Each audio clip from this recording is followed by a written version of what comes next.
Un hombre, un rifle y un nombre que llegó a dar la vuelta al mundo. Pero, ¿quién era realmente William Buffalo Bill Cody? ¿Un héroe del oeste, un oportunista del espectáculo o un visionario que moldeó la memoria colectiva de una época? Imagina el polvo en las botas, el silbido de un tren entre praderas infinitas y, en medio de todo ello, un personaje que supo convertir el pasado reciente en un producto para las multitudes. ¿Cómo pasó de ser un joven que sobrevivía a duras penas a ser el autor de uno de los mayores fenómenos de entretenimiento del siglo XIX? Esa es la pregunta que vamos a recorrer. William Cody nació en medio de la expansión hacia el oeste norteamericano, y según la transcripción que sirve de base para este relato, su infancia estuvo marcada por la pérdida temprana del padre y por la necesidad de trabajar desde muy joven. Hay versiones que cuentan que tuvo que asumir responsabilidades que hoy nos parecerían durísimas para un niño: mensajería a caballo, participación en líneas de correspondencia y tareas que lo pusieron en contacto directo con la vida salvaje y las necesidades de las construcciones ferroviarias. ¿Te imaginas ser apenas un adolescente y recorrer cientos de kilómetros llevando noticias, carne o pertenencias? Esa experiencia primigenia moldeó su carácter: firmeza, oficio con el caballo, conocimiento del terreno y una relación práctica con la casa como medio de subsistencia. Si te interesa la historia del oeste, dale like y suscríbete. A partir de esos primeros trabajos, llegó otro capítulo decisivo: su etapa como cazador de bisontes para alimentar a los trabajadores del ferrocarril y al crecer de las poblaciones. Aquí aparece el origen de su apodo: Buffalo Bill. La transcripción incluye cifras que suenan a leyenda. Hay versiones que afirman cantidades enormes de bisontes abatidos y anécdotas espectaculares que con el tiempo se convertirían en parte de su marca personal. Es importante subrayar que esas cifras y relatos aparecen en la transcripción como versiones y no como verdades absolutas. Existen discrepancias en los datos y en las fechas. Lo cierto es que, en la economía del oeste, la caza de búfalos era una actividad lucrativa y, trágicamente, tuvo un impacto ecológico enorme. Aquí conviene detenerse. No podemos hablar de Cody sin hablar de ese mar de bisontes que años después estaba diezmado. La caza masiva fue parte del proceso de colonización y de subsistencia, y también una industria que, sin intención declarada, contribuyó a la desaparición de recursos que eran vitales para muchos pueblos indígenas. La etapa militar añade otra capa a la leyenda. La transcripción refiere su servicio en patrullas durante las llamadas guerras indígenas y menciona un acto que le valió fama y, según algunas versiones, una medalla de honor. Nuevamente, hay que advertir que la documentación es conflictiva. La transcripción afirma la medalla, pero indica también que hay discrepancias en fuentes y en la forma en que se relata ese episodio. Lo que sí es claro en la narrativa popular es que esas acciones militares, y la representación de las mismas en relatos y periódicos, contribuyeron a presentar a Cody como un rudo e invencible hombre de frontera. Sin embargo, la transcripción también recoge momentos personales que lo muestran en duda o con remordimientos.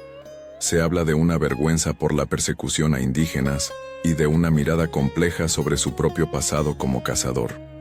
Esa ambivalencia no desaparece, acompaña su trayectoria. Las leyendas no nacen solas. En la historia de Buffalo Bill, Ned Buntline, escritor y showman de su época, jugó un papel central.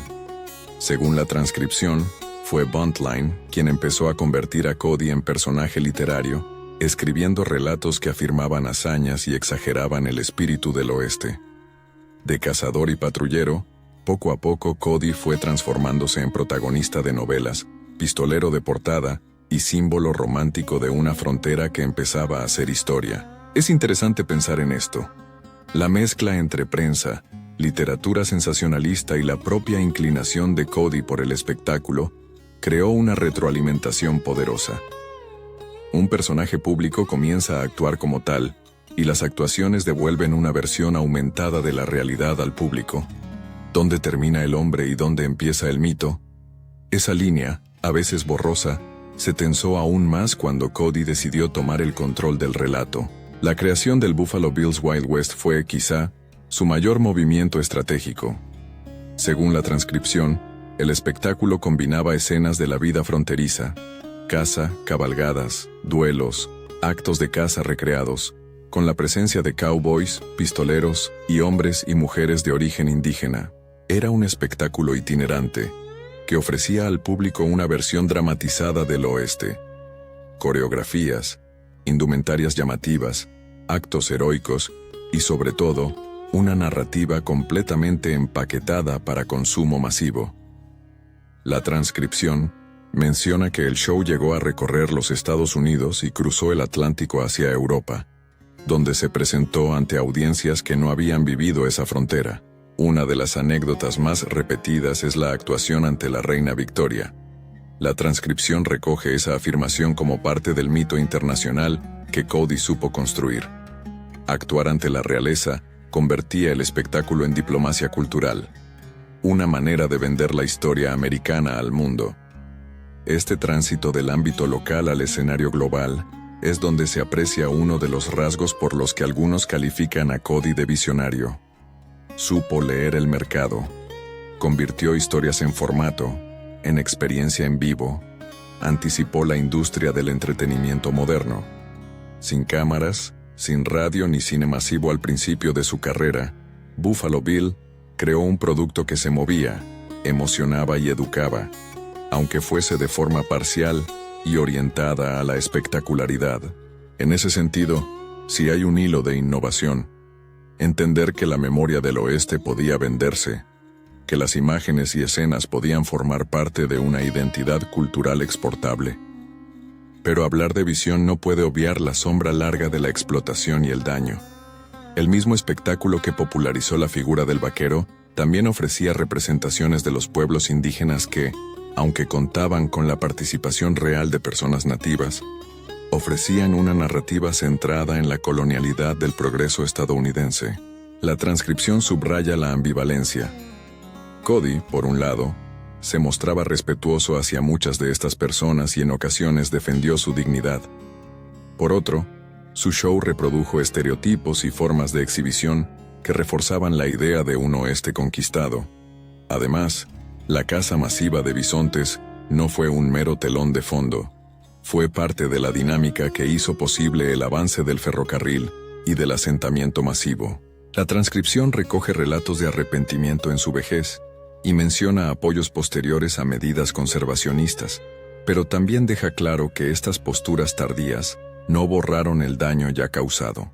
En la construcción del personaje, las exageraciones literarias jugaron su papel. Bondline y otros periodistas escribieron episodios en los que Cody se enfrentaba a villanos, sobrevivía a imposibles o protagonizaba duelos que, a veces, se distanciaban de la verdad documental. Cuando una imagen pública se alimenta de ficción, la verdad se vuelve difícil de recuperar en su estado original. Por eso hoy, al reconstruir su biografía, es necesario distinguir entre lo que la transcripción y las leyendas nos cuentan y aquello que las fuentes fidedignas confirman con datos verificables. La transcripción además contiene errores de nombres y cifras, por ejemplo, referencias a William Federer o variaciones en apellidos, que aquí señalamos como discrepancias y que obligan a prudencia. La figura principal que tratamos es William Buffalo Bill Cody. Aunque hay múltiples versiones sobre detalles de su vida, el apogeo del Wild West Show mostró otra dimensión de la capacidad de Cody para leer a su público. El montaje era casi cinematográfico, secuencias repetidas, actos medidos para provocar emoción y personajes secundarios tan carismáticos como los protagonistas nativos o los cowboys famosos. La gira por Europa no solo vendió el oeste como espectáculo, vendió una versión de Estados Unidos al mundo, audaz, aventurera y capaz de domesticar espacios inmensos. Ver aquel show era entrar en una narrativa que mezclaba nostalgia, ferocidad y triunfo. Y aunque la reina Victoria y otras figuras de la élite europea asistieran a funciones, según la transcripción, esa acogida internacional tuvo también un precio ético. validar una visión del mundo que excluía a quienes habían sido desplazados por la conquista. Con el tiempo llegaron los reveses. La transcripción menciona accidentes, como uno ferroviario, problemas de salud personales y la llegada de nuevas tecnologías mediáticas como el cine, que cambiaron el paisaje del entretenimiento. Un producto que dependía de la novedad y de la experiencia en vivo, vio cómo el público se fragmentaba y cómo los costes se elevaban. También hay referencias a impostores o rivales. La transcripción nombra a un posible William Comstock, relacionado con anécdotas dudosas, lo que alimentó la confusión entre mito y realidad. La fama no es estática, sube, se reinventa o se desgasta. El legado de Cody atravesó esas fases, de celebridad monumental a figura discutida, luego a símbolo cultural que seguía alimentando cuentos y equipos deportivos que tomaron su nombre. Entonces, ¿fue Buffalo Bill un visionario? La respuesta es compleja. En términos de innovación en entretenimiento y de capacidad para moldear una memoria colectiva del oeste, sí. Supo empaquetar historias y convertirlas en una experiencia que viajaba por continentes. Anticipó, de algún modo, el poder de la narrativa masiva y la economía del espectáculo. Su influencia en cómo muchas sociedades llegaron a imaginar el oeste es indudable. Pero esa visión viene con sombras. Participó en procesos que dañaron ecosistemas y modos de vida indígenas, y su representación de esas culturas fue, en ocasiones, problemática y propia de una época de desigualdades. Además, muchas de las cifras y episodios que alimentan su leyenda deben leerse con distancia crítica. La transcripción ofrece versiones y relatos que no siempre coinciden entre sí. La figura de Buffalo Bill nos obliga a una reflexión más amplia sobre cómo construimos héroes. A menudo elegimos fragmentos llamativos, la fotografía con el rifle, el cartel anunciando el show, el testimonio de que alguna reina asistió a la función. Esos fragmentos sirven para la narrativa, pero la historia completa exige mirar también las consecuencias. La materia prima del show, los bisontes, las vidas desplazadas, no eran simples objetos dramáticos, eran seres y pueblos con historias propias. Reconocer la genialidad empresarial de Cody no implica absolverlo de las responsabilidades de su tiempo. Al final, Buffalo Bill fue, como muchas figuras históricas, una mezcla. Un hombre con iniciativa y sentido del espectáculo que contribuyó a crear la iconografía del oeste. Un agente de la modernidad que, sin quererlo del todo, o quizás sí queriéndolo, estuvo involucrado en procesos de daño ambiental y cultural. Visionario en la capacidad de convertir la historia reciente en espectáculo global, contradictorio en sus acciones y en el legado que dejó. Eso nos deja con una pregunta abierta. ¿Cómo recordamos a quienes nos legaron imágenes poderosas pero imperfectas? Si te ha interesado este retrato matizado de Buffalo Bill, cuéntanos. ¿Crees que su innovación justifica su legado problemático? Déjalo en los comentarios y no olvides mirar nuestra playlist sobre el Viejo Oeste para profundizar en otras figuras que ayudaron a construir ese imaginario.